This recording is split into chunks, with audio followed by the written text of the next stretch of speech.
Bonjour, bienvenue dans J'ai un problème. Je suis Rebecca Ricci, accompagnante professionnelle, et dans ce podcast, je vous raconte des histoires, des séances de thérapie partagées par Emmanuelle Piquet, thérapeute, praticienne du modèle de Palo Alto.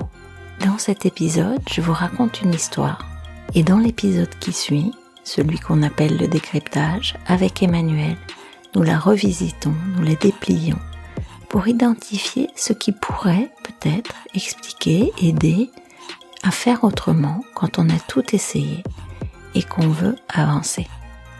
Aujourd'hui, l'histoire que je vous raconte, c'est celle d'Élisée. En réalité, c'est Benjamin qui va consulter Emmanuelle. Benjamin est un prof et il se sent complètement coincé dans une situation visiblement qu'il n'a jamais rencontrée avant. Il est prof principal dans un lycée et il a une de ses élèves de première qui refuse absolument de passer à l'oral. Le problème, c'est que c'est l'année de l'oral de français. Et Benjamin, il est très embêté pour cet élève parce que ses refus successifs peuvent vraiment la pénaliser au moment des oraux. Dans son échange professionnel et de supervision avec Emmanuelle, il lui explique « Oui, il faut qu'elle s'y prépare, c'est pas simple. Si elle arrive à la fin de l'année sans jamais s'être entraînée, devant la classe ou au moins devant un petit groupe, elle va être complètement tétanisée. Elle pourra rien dire. Et puis même l'an prochain, elle a l'oral d'anglais, c'est vraiment un gros coef. Et puis, on le sait, d'une façon générale, savoir s'exprimer en public, c'est vachement important. Elle dit qu'elle veut faire veto, qu'elle n'aura pas de problème devant les animaux. Je le lui ai dit. Je ne suis pas sûre qu'elle n'ait pas besoin de l'oral pour faire veto. Emmanuelle le questionne. Alors, ok, qu'as-tu tenté de faire pour l'instant? Pour qu'elle accepte de parler devant tout le monde? Je lui ai d'abord expliqué ce que je viens de t'expliquer, en essayant de lui faire prendre conscience du risque qu'elle prenait si elle continuait à se défiler. Alors c'est bizarre, elle me répond avec une tête de lapin pris dans les phares que elle peut pas. Désolée monsieur. Après, je lui ai dit que je lui laissais jusqu'à mi-octobre pour trouver une solution, et qu'ensuite je serais obligée de lui mettre 0 à chaque fois qu'elle refuserait. Tu comprends, sinon je me retrouve dans un truc totalement inéquitable vis-à-vis des autres. Ouais, en effet, dit Emmanuelle, je comprends. Et alors qu'est-ce qui s'est passé puisqu'on est en janvier? Elle a refusé. Je lui ai mis 0. Alors elle s'est mise à pleurer, doucement. Et franchement, je me suis sentie hyper coupable. Et en même temps, ça me semblait l'attitude la plus juste vis-à-vis des autres. Et puis, je voulais pas revenir sur l'engagement que j'avais pris devant elle. Du coup, la relation entre nous s'est totalement dégradée. Elle fuit mon regard, elle est moins appliquée à l'écrit, elle refuse toujours de passer à l'oral. Et depuis un mois, elle est hyper souvent absente ou à l'infirmerie. Est-ce qu'elle a exactement le même comportement dans toutes les matières? Demande Emmanuelle. Ouais, j'en ai parlé avec mes collègues. Absolument identique. Il y en a qui laissent passer, d'autres qui mettent 0 comme moi. Peut-être que j'ai tort. En tout cas, ce qui est sûr, c'est que je l'ai pas aidée. Ni par rapport au fait de passer à l'oral, ni d'une façon générale sur ses apprentissages. Je suis inquiet parce que les fois où un de mes élèves a commencé à être très absent, psychiquement et après physiquement, ça s'est terminé en phobie scolaire. Et je me sentirais vraiment coupable si ça lui arrivait. Et je sais pas pourquoi j'ai un mauvais pressentiment. À ce que l'enseignant partage, Emmanuelle répond qu'elle comprend, qu'il a raison, que oui, souvent les phobies scolaires présentent des signes avant-coureurs. Et que, oui, c'est vrai, c'est une situation difficile parce que, évidemment, il a tout fait, il a été patient, il a été compréhensif, il l'a prévenu, et puis, il a fait ce qu'il avait dit qu'il ferait. Mais elle relève un truc. Tu sais, il y a quand même peut-être une chose que tu n'as pas faite. Une chose au préalable. C'est de lui demander de quoi elle a peur exactement. Et d'ailleurs, pour être plus précise, il faudra lui poser la question comme ça. Que pourrait-il t'arriver de si épouvantable si tu passais à l'oral?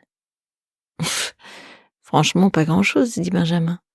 Même si elle se plante, juste le fait qu'elle ait eu le courage de s'exprimer en public, ça lui vaudra des encouragements de ma part. Et d'ailleurs, même de la part de mes collègues.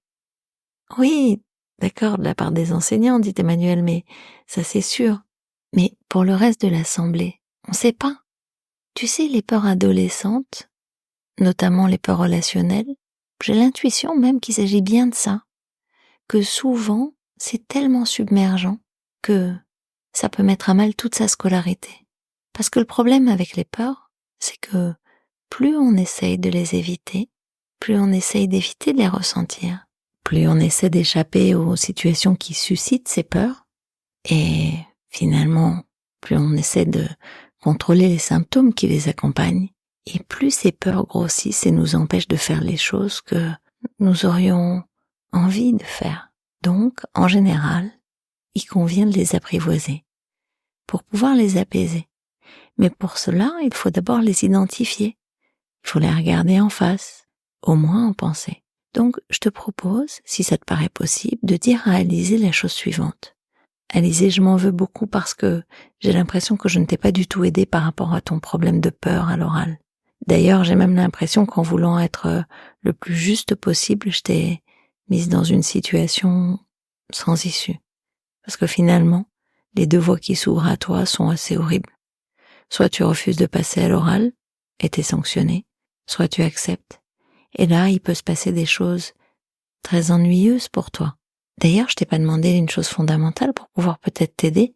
Que pourrait-il t'arriver de si épouvantable si tu passais à l'oral? Emmanuelle accompagne sa recommandation de précision qui ont toute leur importance. Elle lui dit ce qui est fondamental à ce moment-là, si elle accepte de te répondre, c'est surtout de ne pas la rassurer. Quoi qu'elle te dise, tu lui dis juste « je comprends que tu as peur ». Et puis, tu peux lui dire que si elle est d'accord, tu vas présenter sa situation à ton groupe de supervision et voir ce que vous pourriez lui proposer de faire pour que son angoisse de parler en public devant toute la classe, que cette angoisse-là soit moins submergente. Une fois qu'on aura fait ça, on verra ce qu'on peut faire. Mais à mon avis, dans l'immédiat, dans la précipitation, on ne doit. 15 jours s'écoulent et lorsque Benjamin revient au cabinet, il explique qu'Alizée est d'abord restée totalement silencieuse. D'ailleurs, il a eu peur que son mea culpa n'ait pas suffi pour qu'elle ait envie de lui dire ce qui lui faisait peur à ce point. Et finalement, elle s'est mise à pleurer. Très doucement en disant « Il faut me jurer de rien dire à personne, monsieur. C'est Clément et sa bande, ils mettent des notes aux filles qui passent à l'oral. Et après, ils les diffusent sur Snap et avec des photos horribles qu'ils ont prises de nous en douce. Comme je suis la plus moche de la classe, je sais bien ce qui va m'arriver. Et c'est trop horrible. Je préfère avoir 0. Et puis si j'ai pas mon bac, bah tant pis. Je m'arrangerai toujours pour travailler à la SPA. Mais s'il vous plaît, monsieur, surtout ne dites rien à personne, ni à l'administration, ni à personne sur Clément. Sinon, je suis mort. » Elle lui a fait jurer. Et Benjamin raconte qu'il s'est mordu la lèvre pour pas lui donner de conseils, pour pas lui dire que ça n'arriverait sans doute pas, pour pas lui dire qu'elle était pas moche du tout, pour... Non, vraiment. Il s'est contrôlé, il n'a rien dit. Et il s'est pas mis entre le problème et Alizée. Il a juré et il a dit « Je comprends que t'aies peur. Moi aussi, j'aurais peur à ta place. » Alors elle l'a regardé et lui a dit « Enfin, peut-être qu'ils le feront pas. » Benjamin, qui avait bien écouté les conseils d'Emmanuelle, est resté très vigilant au fait de ne pas rassurer la jeune fille.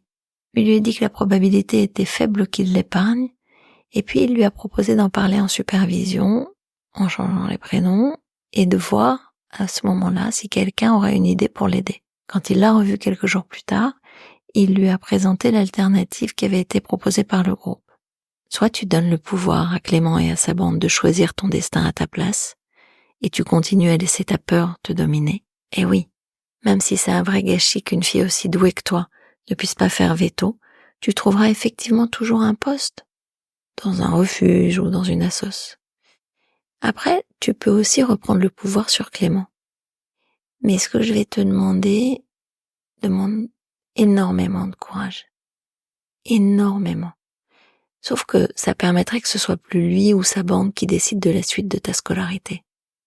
Comme ce que je vais te proposer est super dur, tu peux aussi préférer que Clément reste ton maître et ton conseiller d'orientation.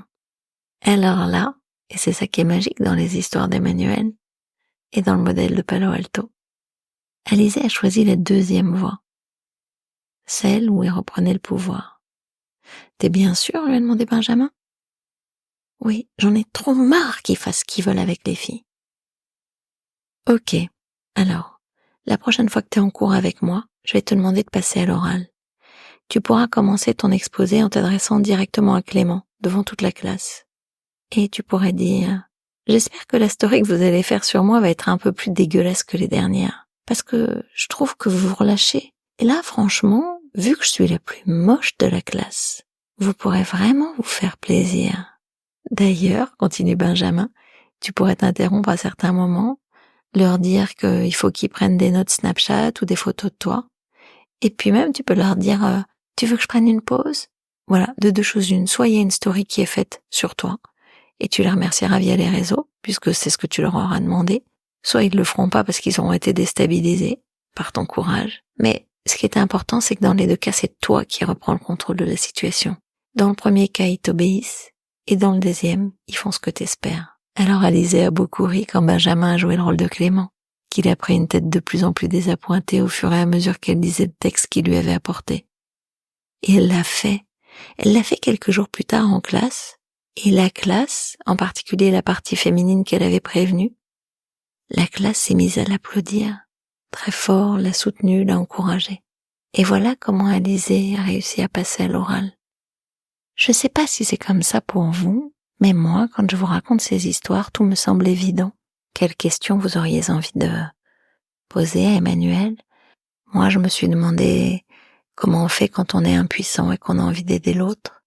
Comment on fait pour surmonter sa peur? Parce que cette peur-là, probablement que vous en avez fait l'expérience. La première fois que vous avez dû faire, je sais pas, une intervention en public, peut-être chaque fois que vous devez parler en équipe, peut-être dans les repas de famille, quand il vous faut affronter le regard ou la réflexion ou le mot toujours un peu cynique de X ou Y. Et puis, comment on trouve les ressources, comment on met en place, comment on dépasse. Voilà, c'est tout ce qu'on va explorer. Et plus encore, dans l'épisode qui suit, qui va s'appeler Alizée à l'oral, le décryptage. Merci de nous retrouver sur toutes les plateformes, Spotify, Deezer, Apple. Abonnez-vous, partagez, commentez. À bientôt dans J'ai un problème. Au revoir.